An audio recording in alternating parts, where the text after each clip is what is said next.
ایک دفعہ کسی حاملہ ہرن کو بچہ دینے کی حاجت پیش آئی تو اس نے دریا کے کنارے پر موجود جنگل کی راہ اختیار کی۔ پھر یوں ہوا کہ اچانک موسم خراب ہو گیا، آسمان سے بجلی گری تو جنگل میں آگ لگ گئی۔ گھبراہٹ میں ہرن نے جان بچانے کے لیے آس پاس دیکھا تو ایک شکاری بھی نشانہ بنا رہا تھا۔ دوسری طرف شیر تھا۔ ہرن کو الجھن ہوئی کہ اس پھیلتی ہوئی آگ میں جل کر مرنا ہوگا یا دریا میں ڈوب کر جان دینی ہوگی، یا پھر شکاری مجھے مار دے گا، یا پھر شیر اپنی بھوک مٹانے کے لیے نوالا بنا دے گا۔ ہرن کو ہر سمت خطرہ ہی خطرہ نظر آیا، فرار کی کوئی راہ نہیں۔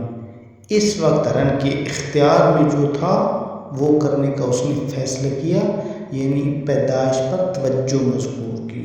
پھر ایسا ہوا کہ شکاری نے جیسے نشانہ لگایا تو آسمان پر بجلی چمکی، اس کی آنکھیں چندیا گئیں اور تیر شیر کو جا لگا۔ زوردار میںہ برسا اور جنگل میں پھیلتی ہوئی آگ ایک دم بجھ گئی۔ ہرن کو اس کے خالق حقیقی نے بچا لیا۔ زندگی میں جب کبھی مصائب و مشکلات کا سامنا ہو، مصائب و مشکلات آپ کو چاروں طرف سے گھیر لیں، تو اس وقت آپ کے جو بس میں ہیں وہ کام کریں جو آپ کر سکتے ہیں۔